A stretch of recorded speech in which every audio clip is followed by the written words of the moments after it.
पढ़ेंगे मत्ती का 5वां अध्याय का 27वां पद। लिखा, तुम सुन चुके हो कि कहा गया था व्यभिचार ना करना। हमें पता है कि व्यभिचार, गलत काम, दुष्कर्म हमें नहीं करना चाहिए। ये हर ग्रंथों में लिखा गया है, लेकिन हम खास कर बताते हैं पवित्र बाइबल से कि इसमें भी यही लिखा है कि व्यभिचार ना करना। ठीक है। और ये व्यभिचार करना बहुत गलत चीज़ है, बहुत गलत चीज़, जो हमें नरक की आग में झोंक सकती है। झोंक सकती नहीं, वो झोंक देगी। व्यभिचार ऐसी चीज़ है। ठीक है। और लिखा है, परंतु मैं तुमसे यह कहता हूँ। कौन कह रहा है? परमेश्वर। परमेश्वर हमसे कह क्या रहा है कि जो कोई स्त्री पर कुदृष्टि डाले, जो भी कोई लोग है अगर स्त्री पर गंदी नज़र डालता है या गंदे तरीके से उसको देखता है, जो भी कुछ है उसे कुछ भला बुरा बोलता है, तो लिखा है कि वह अपने मन में उससे व्यभिचार कर चुका। वह अपने मन में क्या किया? व्यभिचार कर चुका।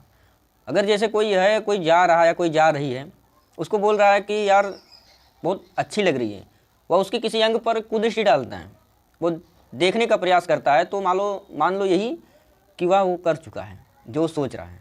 ये परमेश्वर के वचन में लिखा है मेरे प्रियो, यही सही है। अगर कोई किसी को ध्यान से देख रहा है तो समझ लो कि वो व्यभिचार यानी कि गलत काम, दुष्कर्म कर चुका है।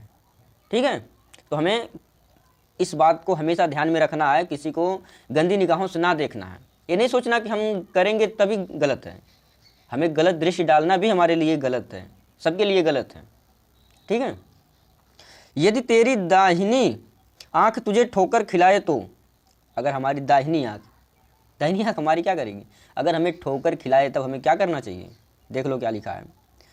यदि तेरी दाहिनी आंख तुझे ठोकर खिलाए तो उससे निकाल कर फेंक दे। क्यों ऐसा कह रहे हैं परमेश्वर? आज कोई ऐसा कर सकता है? ऐसा कोई नहीं कर सकता, लेकिन परमेश्वर ने यही कहा है कि अगर तेरी दाहिनी आंख तुझे ठोकर खिलाए तो तू उसे निकाल कर फेंक दे, क्योंकि इसी आंख के कारण तू नरक में जा पहुंचेगा। परमेश्वर बोल रहा है इसी आंख के कारण तू नरक में जा पहुंचेगा, तो इसीलिए उसको निकाल कर फेंक दे, क्योंकि तेरे लिए यही भला है। क्यों भला है? अगर हम इसको निकाल कर फेंक दिए तो आगे गलती करेंगे नहीं, और गलती नहीं करेंगे तो परमेश्वर के राज्य में हमेशा बने रहेंगे, और परमेश्वर हमें वही जगह देगा जो हमारे लिए उसने बना के रखी है, सोच रखी है। ठीक है। कि तेरे अंगों में एक नष्ट हो जाए और तेरा सारा शरीर नरक में ना डाला जाए। मैंने आप लोगों को बताया है कि हमारा जो है एक अंग से हम बच सकते हैं, पूरी तरीके से बच सकते हैं। जो हमारी आंखें गलती करती है, जरूरी नहीं कि हम उसको निकाल कर फेंक दें, लेकिन इतना ज़रूर करना कि अगर हमारी आंखें गलती करती हैं तो हम उसको देखना, मतलब अपने दिमाग में यही सोचें कि यार परमेश्वर ने इसको मना किया है, हमें ये कार्य नहीं करना चाहिए। तो हो सकता है कि आपकी आंखें, आपका वो अंग मान जाए, समझ जाए। क्यों नहीं समझेगा? परमेश्वर के वचन पढ़ रहे हैं तो परमेश्वर जरूर हमारी आंखों को कंट्रोल में जरूर रखेगा, लेकिन हमारा जब मन कहेगा तब, जब हम सोचेंगे तब ऐसा। लेकिन अगर हम ये सोचना भी बंद कर दें कि हम किसी की तरफ देखेंगे या नहीं देखेंगे, तो परमेश्वर क्या करेगा? परमेश्वर जब कहेगा तू अपने मन को फिराने का प्रयास ही नहीं कर रहा है, तो मैं कैसे तेरे आंखों को, तेरे अंगों को कंट्रोल करूं? पहले यही सोचो। जब हम कभी ये नहीं सोचे कि यार ये गलत है तो हम इसको नहीं करेंगे, कभी हमने ये भी नहीं सोचने की प्रयास की। जो गलत है तो उसको हमने कहा कि यार चलो कोई बात नहीं, देख ही लेते हैं, देखने में क्या जाता है, कर तो नहीं ना ऐसा।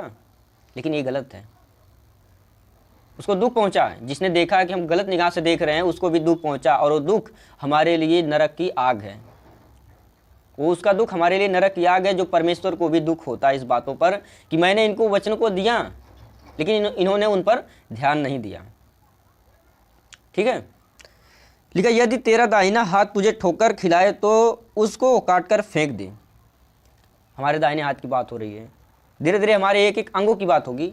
तो परमेश्वर वही कह रहा है, जो तेरा अंग तुझे नरक में डालने का प्रयास कर रहा है तो उसे काट कर फेंक क्यों नहीं देता?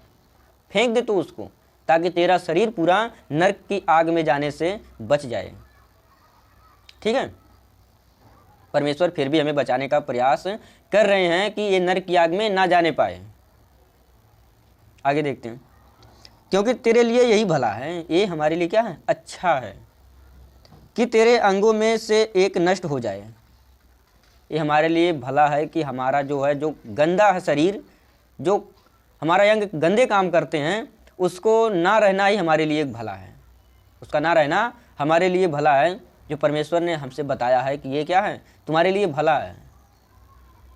तो उसको निकाल कर फेंक दे, ताकि तेरा शरीर उस गंदे कीड़ों में ना जाने पाए, उस नरक के कीड़ों और नरक की आग में ना जाने पाए, जिसमें तू हमेशा, तेरी आवाज़ तक भी नहीं पहुंचेगी वहाँ पर। बताया ना परमेश्वर ने कि तेरी आवाज़ भी वहाँ तक नहीं पहुंचेगी। क्यों?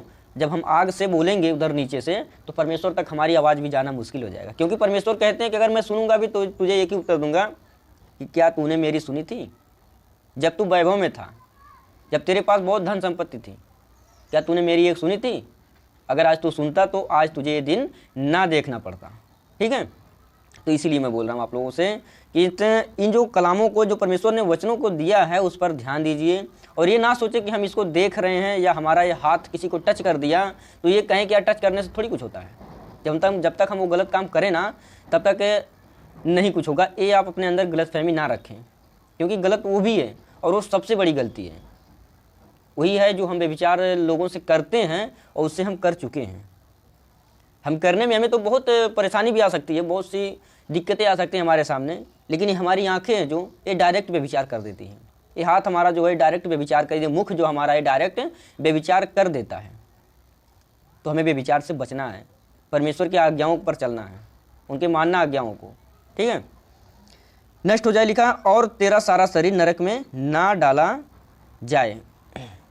अब बोल रहे हैं परमेश्वर की, अब वही बात हुई कि तेरा शरीर फिर से, परमेश्वर हमेशा याद दिलाने की बात कर रहे हैं कि हमेशा तुझे याद रहे कि तेरा शरीर नरक में ना डाला जाने पाए, क्योंकि हमारा पिता हमसे बहुत प्रेम करता है, बहुत प्रेम रखता है पिता हमारा, कि हमारा शरीर नरक में ना जाने पाए।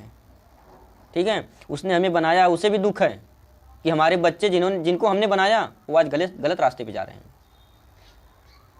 क्योंकि जैसे हमारे माता पिता होते हैं, अगर हम गलत रास्ते पे जाते हैं तो वो हमें डांटते हैं। ऐसे हमारा पिता है, वो भी हमें डांटता है, लेकिन हम क्या करते हैं, उसकी डांटों से क्या करते हैं, डर जाते हैं, उससे भयभीत हो जाते हैं और क्या करते हैं कि यार हमारा परमेश्वर हमारी अब नहीं सुन रहा, बल्कि उल्टा हमें डांट रहा है। तो हमें क्या करते हैं, उसकी बातों को इग्नोर करना शुरू कर देते हैं, नज़रअंदाज करते हैं उनके वचनों को। लेकिन हमें ऐसा नहीं करना है। हम अगले अध्याय में देख रहे हैं इसके लिए। ठीक है।